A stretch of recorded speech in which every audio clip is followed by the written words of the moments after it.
Alors que le sujet concernant la date de l'ouverture des frontières demeure toujours d'actualité, le docteur Mohamed Bekat Berkani a fait part des démarches à suivre afin d'activer le processus de reprise des vols intérieurs et extérieurs. En effet, intervenant ce 20 septembre lors d'un entretien accordé aux médias francophones TSA, le membre du comité de veille et de suivi de l'évolution de la pandémie du coronavirus en Algérie, et président du Conseil national de l'Ordre des médecins, Mohamed Bekat Berkani a apporté de nouvelles précisions quant à la date d'ouverture des frontières du pays et la reprise des vols. Berkani a tenu à préciser que le comité n'a pas encore été saisi, ni à propos de la réouverture des frontières ni à propos de la rentrée scolaire. Selon lui, les pouvoirs publics doivent en premier décider d'une date concernant la reprise du trafic aérien national et de la fréquence des vols domestiques.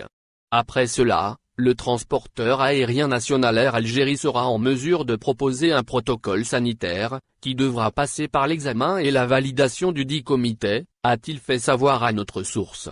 Poursuivant son intervention, l'orateur a affirmé que la commission ne peut apporter son approbation comme ça, dans l'absolu. Il y a des démarches à suivre, dont l'établissement de protocoles sanitaires dédiés à chaque activité et à chaque secteur, a-t-il entre autres expliqué, indiquant au passage que même la tenue du référendum sur la révision de la Constitution, prévue le 1er novembre prochain, est conditionnée à l'application d'un protocole sanitaire, qui est déjà validé par le comité. Sans protocole sanitaire, l'ouverture des frontières tardera encore de son côté. Le représentant à l'APNE de la communauté nationale à l'étranger, et député de l'émigration, Noureddine Belmeda a déclaré aux mêmes médias que le docteur Berkani lui a confié que le processus de mise en place des protocoles sanitaires connaît des retards. La compagnie aérienne nationale Air Algérie n'a pas encore présenté jusqu'à l'heure actuelle le protocole sanitaire aux membres de la dite commission pour validation. Même chose pour l'ANTMV, Algérie Ferry. Belmeda a également fait savoir que le membre du comité lui a affirmé avoir pris attache avec la direction de l'ANTMV.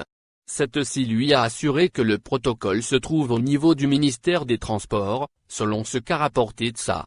Pour sa part, l'expert en relations internationales, Farid Ben Yahya a fait part, lors de son passage au micro de la chaîne régionale oranaise Baya TV, que la reprise progressive des vols domestiques à partir du 25 septembre prochain représente la première étape de l'ouverture de l'espace aérien national, précisant qu'un plan dédié à cela est en cours de préparation. Au final, n'oubliez pas de vous abonner à la chaîne et appuyer sur la cloche pour recevoir toutes les nouvelles.